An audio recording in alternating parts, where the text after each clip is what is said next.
अगर कोई सवाल है तो कर लीजिए, नहीं तो इसको हम लोग बंद करेंगे। तो मुख्य उद्देश्य क्या है पदयात्रा का?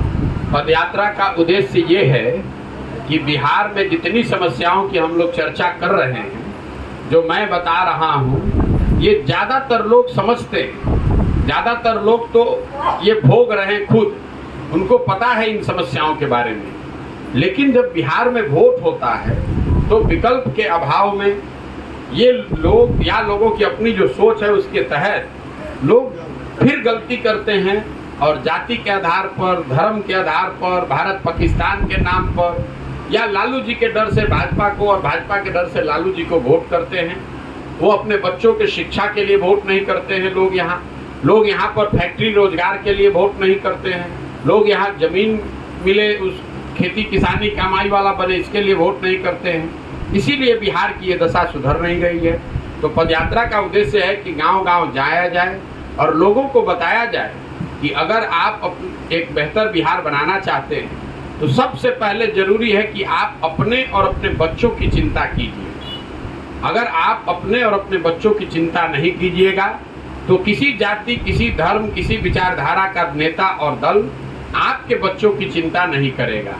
तो जन सुराज का ये जो अभियान है, लोगों को ये बताना कि आप अगर गरीब हैं, पिछड़े हैं, परेशानी में हैं, तो इससे निकलने का एक ही उपाय है कि अगली बार जब चुनाव हो तो आप नेताओं को देखकर नहीं, जाति, धर्म, विचारधारा को देखकर नहीं, अपने बच्चों का चेहरा देखकर वोट कीजिए। अपने बच्चों के पढ़ाई और उनके रोजगार के लिए वोट कीजिए, ना कि भारत पाकिस्तान के लिए, अपने जात के लिए, 5 किलो अनाज के लिए और नाली गली के लिए। पदयात्रा का यही उद्देश्य है। इसी के लिए गांव-गांव जाकर लोगों को समझाने का प्रयास कर रहे हैं। आप शिक्षा की बात कर रहे हैं, लेकिन ये बिहार के शिक्षकों से पढ़ाने के अलावा कई तरह के और भी काम लिए जाते हैं, और जब शिक्षक किसी भी मांग को लेकर जाते हैं आंदोलन करने के लिए, तो उन्हें चिन्हित कर उनको नाम हटाया जाता है, उनको तनख्वाह रोका जाता है। किस तरह की स्थिति है पूरे बिहार में?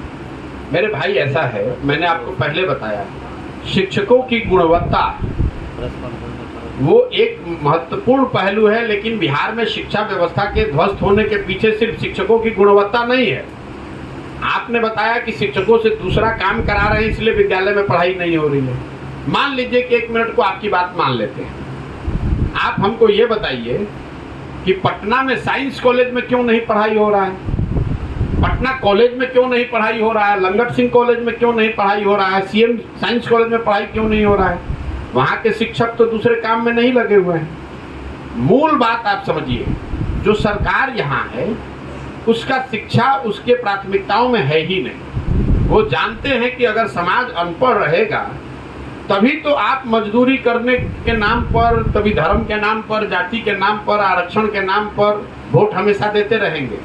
अगर बिहार में लोगों के बच्चे शिक्षित हो जाएं तो आज के जो नेता हैं वो कैसे चुनाव जीतेंगे? तो ये एक सोची समझी साजिश तो नहीं कहूँगा, लेकिन एक सोची समझी रणनीति है कि समाज को आप इतना नीचे रखिए, इतना अनपढ़ रखिए कि आप 5 किलो अनाज ही आपको भगवान का वरदान दिख रहा है। अगर कोई नेता आकर आपसे एक सरकारी क्लर्की की नौकरी बता गया तो वही आपको वरदान दिख रहा है। आपको कोई, मतलब लोग यहाँ इसलिए वोट दे रहे हैं कि जाने दीजिए भैया, खाने के लिए नहीं है, लेकिन कोई मार तो नहीं रहा है, कोई गुंडा बदमाशी तो नहीं कर रहा है। लोगों की अपेक्षाओं को इतना नीचे कर दिया गया है। तो लोकतंत्र में आप 2 तरीके से वोट ले सकते हैं। एक, लोगों की जो अपेक्षा है, जो एस्पिरेशन है, उसको बढ़ाकर अच्छा काम कीजिए और लोगों को और आगे बढ़ने के लिए तैयार कीजिए। दूसरा, वोट लेने का ये भी तरीका है कि सबको गरीब और अनपढ़ बना के रखिए, तो जो कुछ भी आप दीजिएगा उसको ज़्यादा ही दिखेगा। लोगों को यहाँ बिजली आने के नाम पर लोगों ने वोट दिया है। मेरे भाई, बिजली आना अच्छी बात है, लेकिन पूरे बिहार में 13 करोड़ लोग रहते हैं, दिल्ली में 1.5 करोड़ लोग रहते हैं, और दिल्ली में बिहार के मुकाबले 1.5 गुना ज़्यादा बिजली की खपत है। यहाँ बिजली तो आ गई है, लेकिन आपके पास पैसा ही नहीं है कि आप पंखा, टीवी, कूलर, फैन कुछ लगा सकिए। एक बल्ब जलाने का पैसा नहीं है लोगों का। लेकिन लोगों को लग रहा है चलो भाई, पहले लालटेन में, डिबरी में पढ़ते थे, कम से कम एक बल्ब तो आया।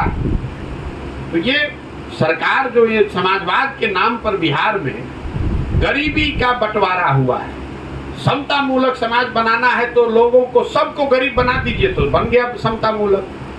भाई एक तरीका है कि सबको धनी बनाइए, सबको अच्छा बनाइए तो अच्छा समता मूलक बन जाएगा, सब बराबर हो गए। दूसरा बराबर करने का ये भी तरीका है कि सबको अनपढ़ बना दीजिए तो सब बराबर हो गया, सबको गरीब बना दीजिए तो सब बराबर हो गया। राजनीतिक चालक के रूप में आप जाने जाते हैं, इन चीजों को आप चाहते तो सुधारा जा सकता है? नहीं, पहली बात तो आप ये समझिए कि ये राजनीतिक चाणक्य वगैरह ये तो शब्द आपके हैं।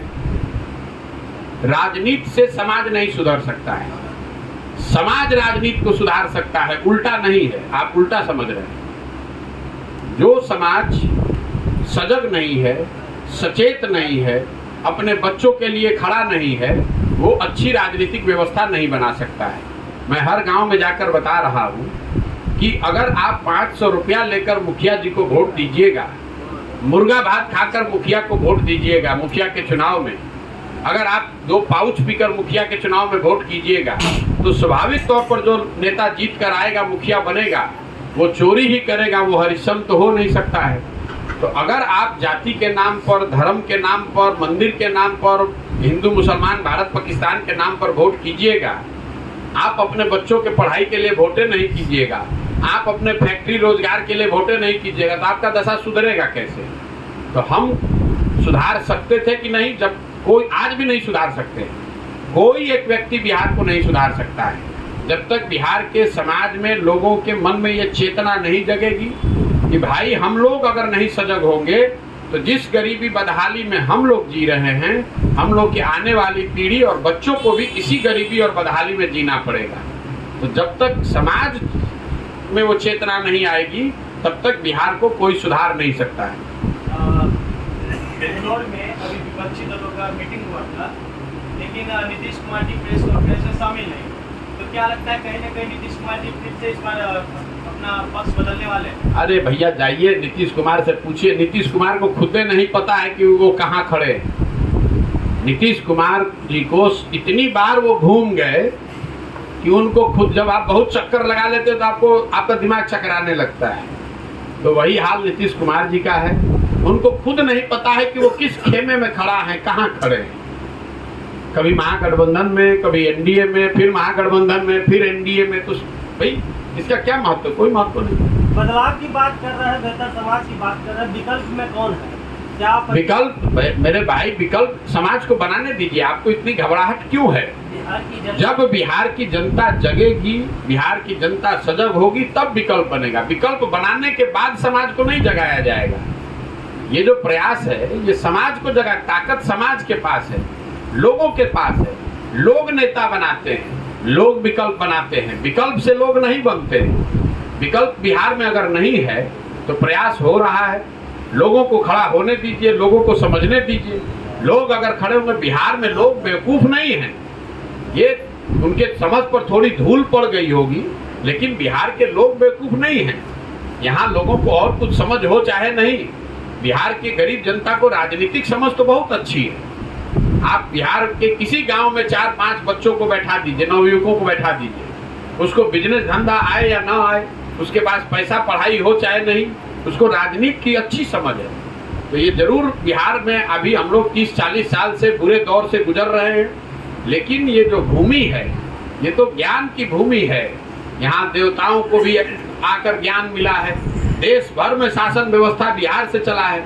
जब लोग यहाँ जगेंगे, लोग यहाँ खड़े होंगे, तो इन लोगों में यहाँ ताकत है, वो विकल्प भी बनाएंगे और समाज को भी बेहतर बनाएंगे। विकल्प हो सकता है? फिर आप वही बेकार बात कर रहे हैं। आप व्यक्ति और दल से ऊपर उठने को तैयार नहीं है। हमने, अगर हमको विकल्प होना होता तो हम दल बनाकर यही काम कर रहे होते। मैं कह रहा हूं कि भाई जब तक समाज नहीं सुधरेगा, आप यहाँ खड़े बैठ के पत्रकार के तौर पर सवाल कर रहे हैं।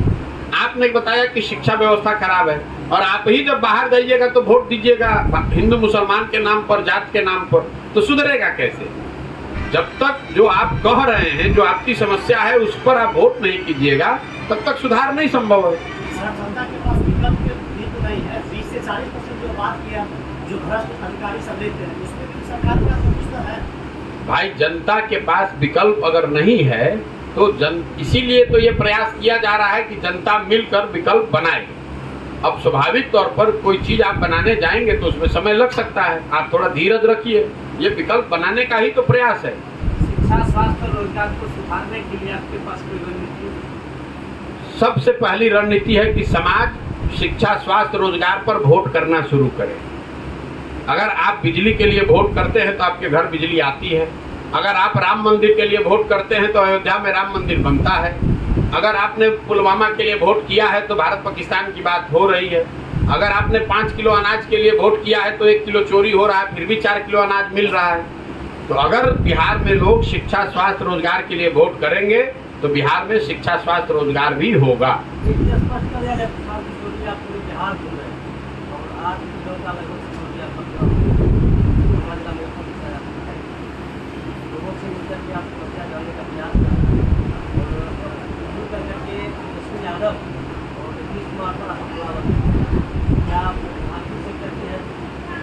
देखिए, आपके दिमाग में अगर कीड़ा है तो वो तो आपके कान से निकलेगा नहीं। बिहार में सरकार कौन चला रहा है? लालू, नीतीश, पिछले 32 साल से। तो हम टिप्पणी किस पर करें? आपको जो मैं पूछ रहा हूँ वो सवाल कीजिए। बिहार में सरकार आप चलाइएगा तो सवाल आप पर नहीं खड़ा होगा, तो कर्नाटक की सरकार पर सवाल खड़ा होगा। और सिंपैथी मेरी किस पर है? हमको आप सुनिए, ऐसा है, आपसे हमको सर्टिफिकेट की जरूरत नहीं है, किसके साथ सिंपैथी है और नहीं है। बिहार में 32 साल से सरकार लालू और नीतीश चला रहे हैं, तो स्वाभाविक तौर पर सवाल उनसे पूछे जाएंगे। अगर सड़क नहीं बनी है, अगर यहाँ पर भ्रष्टाचार है, अगर यहाँ पर जमीन का रसीद काटने में पैसा लग रहा है, तो इसके लिए कनाडा के सरकार को बोले आपके सेटिस्फेक्शन के लिए।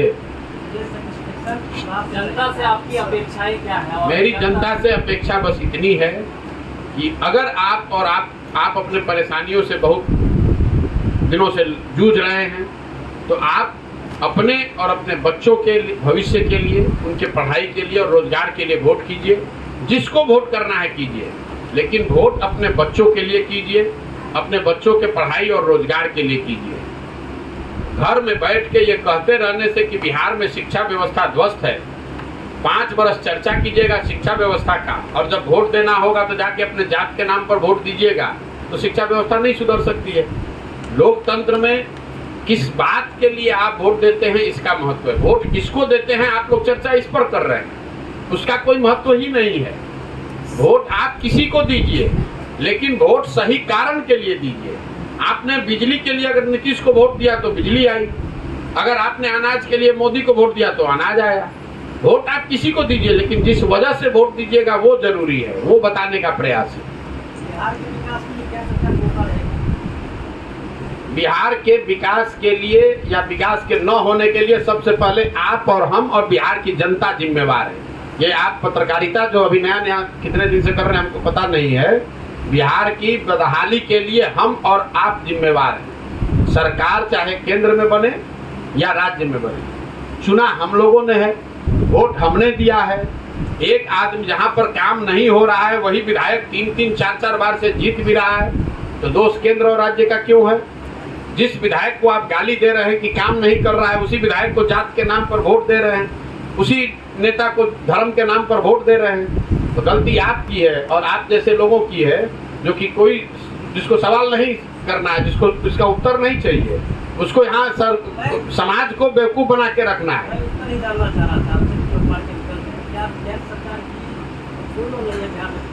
आप मतलब बकवास का कोई अंत ही नहीं है आपका। आप या तो बिल्कुल आप बकवास कर रहे हैं, इसलिए बकवास कर रहे हैं कि आप एक तो 9 महीने से मैं जो बोल रहा हूँ गांव-गांव जाकर उसको आपने सुना नहीं, देखा नहीं।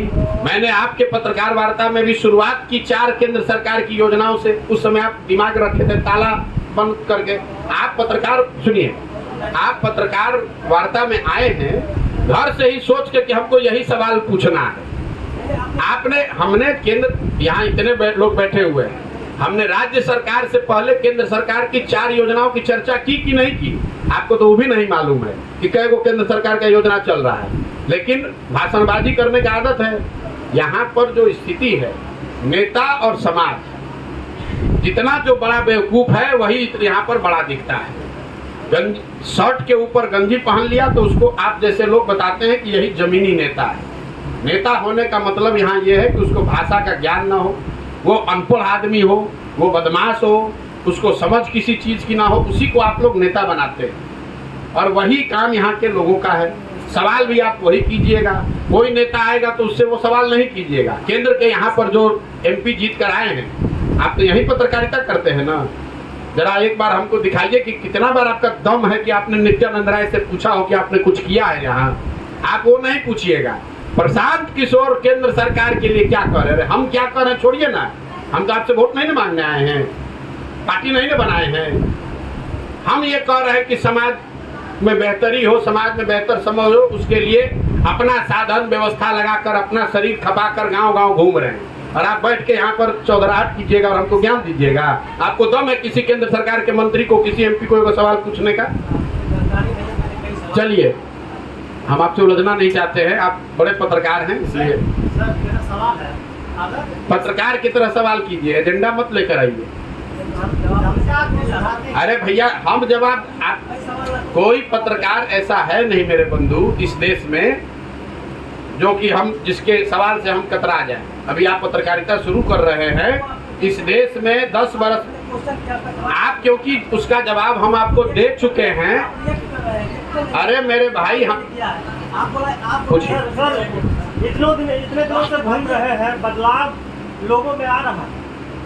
भैया, बदलाव नहीं आ रहा है तो आप ये बताइए कि हजारों लोग जो जन सुराज से जुड़ रहे हैं, हम तो दल बनाए नहीं हैं, वोट मांग नहीं रहे हैं, हम अपनी जाति की बात करते नहीं हैं, हम किसी को पैसा लड्डू बांट नहीं रहे, तो लोग क्यों जुड़ रहे हैं? वो तो आपको देखना है कि लोग जुड़ रहे हैं कि नहीं जुड़ रहे हैं।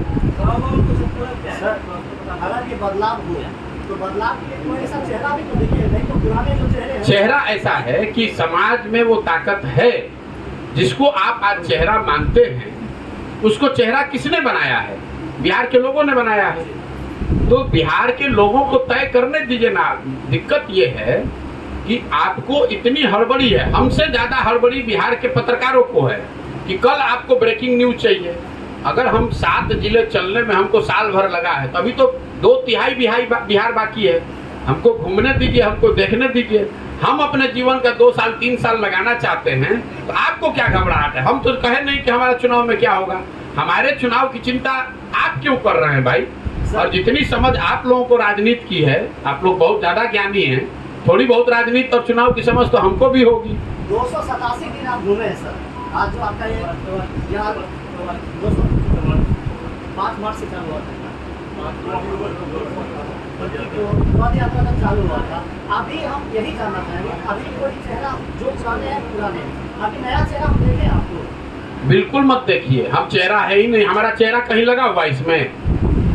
कहीं आपको किसी ने बताया है कि प्रशांत किशोर को वोट देना है?